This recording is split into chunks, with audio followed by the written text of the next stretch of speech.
Hello fellow intelligent investors, my name is René Zellman and today I want to discuss the Q4 13F filings that have been published quite recently. And in particular I will take a look at the portfolio activity of Warren Buffett and Li Lu, because while Buffett reduced his Apple position quite significantly, Li Lu actually initiated a position in the world-renowned tech company. So who of these two heavyweight investors is right and who is wrong? Well, I will discuss this in this video, so let's get started. Have you ever wondered how you can make your hard-earned money work for you? Have you ever dreamed of building generational wealth and leaving a legacy? My name is René Zellman and I'll teach you how you can manage and invest your money with confidence, a long-term vision and without losing your mind. Join me on my journey of intelligent investing and learn how smart people can compound their money effectively and accumulate wealth. Alright, before I get started, please let me know in the comments down below whether you are an Apple bull or an Apple bear. Where do you think the stock will be in 10 years from now? And do you think Apple will make a compelling investment based on current valuations? So it's that time of the year again. It is 13F season and fund managers with more than $100 million in assets under management had to disclose their equity holdings on February 14th actually. And for me as an investor, the 13F season feels like Christmas in a way. There are around 12 to 13 fund managers whose activities I track quite closely. And I do that in order to generate new investment ideas, to gain additional confidence in my own investment theses, or maybe also to question or think critically about certain stocks. Now, before we take a look at Buffett's and Li Lu's portfolio, it's important to acknowledge the limitations of these 13F filings. So first and foremost, there's a certain time lag, I would say. It's important to point out that the purchases have taken place in the past. And just because you discover that a superstar investor is betting heavily on a specific stock, that doesn't mean that he or she would still buy it at today's price. Some of these stocks purchases that you can find in 13Fs may in fact have been made a couple of months ago, and in some cases more than 3 months ago. And in addition to that, you should be aware of the fact that 13F reports are not necessarily a 100% accurate depiction of an investor's portfolio. Because first and foremost, they don't include international holdings. Moreover, you also don't know how big the cash position of an individual superstar investor is. This is not disclosed. And lastly, 13Fs also don't disclose short positions, which makes following gurus that pair long and short positions much less valuable and also maybe dangerous in some instances. So with that out of the way, we can now turn to Buffett and Li Lu.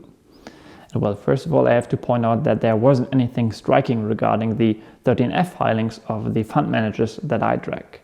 Most of them did very little, which didn't really surprise me at all, to be honest. However, what I did notice was that the two superstar investors I already mentioned, so Buffett and Li Lu, apparently they have contradicting views on the future of Apple stock. Because while Buffett continued to trim his Apple position, Li Lu actually started to invest in Apple in Q4 of 2020. So if we focus on Buffett first, we can see that in fact he already started trimming his Apple position in the previous quarter. He reduced his position by 3.7% in Q3 of last year, and now in Q4 by a whopping 6%. And Berkshire's Apple position is huge. Even after trimming the stock in the previous 2 quarters, Apple still represents around 43% of Berkshire's equity portfolio. In Q4, Buffett sold 57 Apple shares, and if we just assume an average selling price of, say, $125 per share, that represents more than $7 billion. For most fund managers, that's a huge sum, as most of them don't even have that much money in assets under management. And if we now turn to Li Lu, well, his fund is called Himalaya Capital Management, and he's managing roughly $14 billion in assets.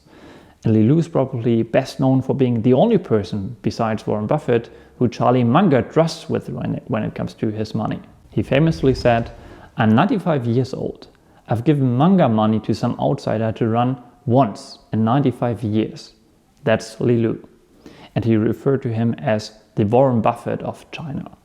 So if we now take a look at the 13F filing of Li Lu, right off the bat we can see that the US equities of Li Lu's portfolio only represent $1.8 billion. So on Dataroma, which is the website I use to track what these superstar investors do. Well, on Dataroma, it states that Li Lu initiated a position in Apple that now represents 5.5% of the total portfolio.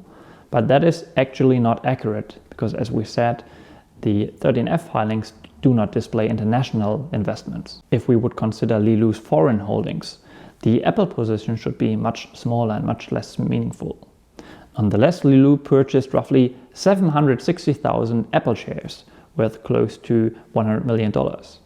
That's a lot of money actually, so obviously he believes in this investment. Now what I found particularly striking is that Li Lu actually cut his Facebook position by a third after he actually doubled it only a quarter ago.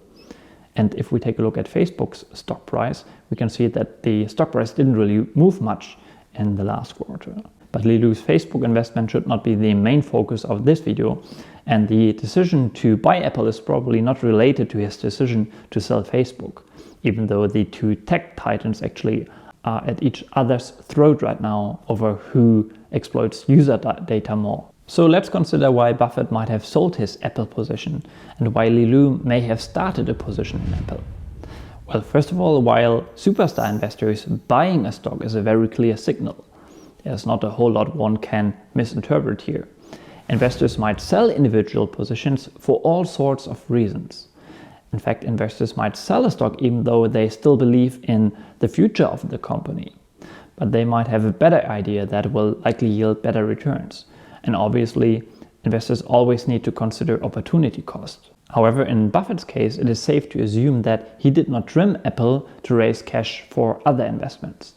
Berkshire is known for its insanely large cash position, and Buffett is in fact often criticized for not putting the capital to work. If we just take a look at Berkshire's most recent SEC filing, we can see that despite buying back $5 billion worth of its own stock, Berkshire still sits on a strong cash position of around $140 billion. So why did Buffett continue to trim his Apple position? Well, as Apple represents a huge portion of Berkshire's equity portfolio, one might be tempted to think that Buffett is attempting to rebalance the portfolio. Maybe just for starters, rebalancing is the process of realigning the weightings of a portfolio of assets to make sure that no position becomes too large. But Buffett doesn't believe in rebalancing. Why should you sell a stock that has been a massive winner for you? I've actually talked about the idea of letting your winners run if the fundamentals are still intact in my video on the art of not selling. The only reason to rebalance would be that a portfolio that is highly concentrated in, say, one or two stocks is likely much more volatile, and obviously not everyone can stomach these wild swings. But Buffett is not affected by these wild swings. So there must be other reason for Buffett to sell his Apple shares. Well, I think he might sell a few shares here because Apple's valuation has become quite high. It is certainly high compared to its own history. I included the following charts in my recent video on relative valuation. The charts show that Apple's current valuation multiples, so price to earnings, price to sales, and price to free cash flow, are clearly at a higher level than Apple's historical averages. Apple is currently trading at an EV to free cash flow ratio of 28.9, which is certainly rather expensive.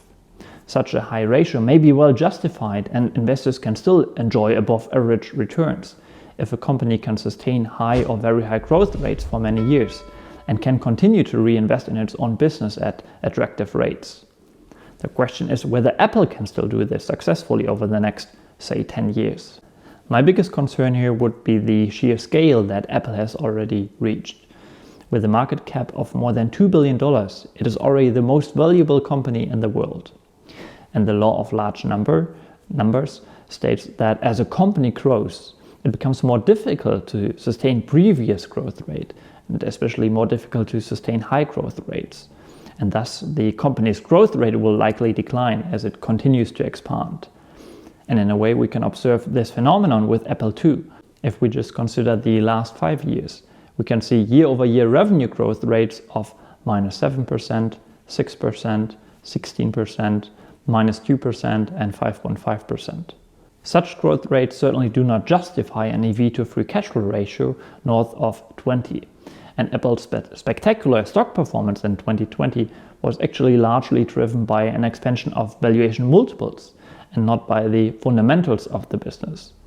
So obviously we don't know why Buffett sold his Apple shares, but I think this might be one of the reasons. The runway of smartphone adoption is not as long as it used to be. And you might argue that the smartphone market as a whole is fairly saturated. And Apple's revenue is still somewhat concentrated in the iPhone. Now those are just my guesses based on my basic understanding of Apple's business. I guess Apple's valuation is the main element of any bear or Apple bear thesis. However, as we have pointed out, Li Lu bought Apple in Q4. So obviously there must also be a bull case. Well, no one really doubts the strength of Apple's brand. And in fact, Apple has just recently reported a blowout quarter. Apple crossed a milestone by generating $110 billion in revenue during its first quarter, ending in December last year. And this quarter represented a record for the tech giant, and a gain of 21% compared to the same period last year. In fact, this was the best year-over-year growth rate Apple achieved in more than 5 years. And operating income too jumped by 31% year-over-year to $33 billion, producing an operating margin above 30% for the first time since late 2015. And Apple achieving these numbers despite its scale was just mind-blowing to me. And there are obviously other bull arguments worth mentioning here. Apple is certainly one of the, if not the strongest brand in the world. It's a premium brand with insane pricing power in my opinion. Apple's 10-year free cash flow margin is 26.7%, and the 10-year median return on invested capital is 31.8%. Those are numbers investors dream of and certainly show that Apple's fundamentals are incredibly strong. In a recent interview with Investment Talks, Twitter legend Livium Capital said the following about Apple's future growth prospects. The idea of call options is important. And this is kind of an extension of being a good business with a long runway. I mentioned Visa and MasterCard in a previous answer. Great businesses, but limited in reinvestment opportunity. When I look at a business like Apple, even though iPhone is saturated and the end market is more mature now, and revenue growth is slowing, I still think it's a better business than Visa and MasterCard. And the reason is that Apple has optionality that is almost unlimited. The call option on one more thing is unbelievably valuable. This is exactly the sort of thing I look for in a business. So what Livium Capital is referring to here, I think, is that Apple might continue to enjoy high growth rates by expanding into new business lines. The transition to being more of a service company is already well underway. And moreover, there have been rumors that the smartphone giant is talking with other automakers, namely Nissan and Hyundai as far as I know, and considering to work on an electric or autonomous car project. Moreover, Facebook is very vocal about the next computing platform, which is then powered by augmented reality and virtual reality. And Apple will certainly be a major competitor in this field. So in a way, all of this optionality, combined with the strength of the Apple brand, reminded me of Monish Pabrai's recent talk in which he introduced a new component of his investment framework, the idea of looking for so-called spawners. He outlined that a spawner is a company with, quote, DNA which reflects a deep conviction in the importance of relentlessly adding and incubating new businesses that have the potential to be massive growth engines. And while I would say that Apple hasn't been a clear spawner in the past, they might already be on their way to become one. And this should already be it for this video. As always, I hope you learned something and may your finances and investments prosper. Good luck.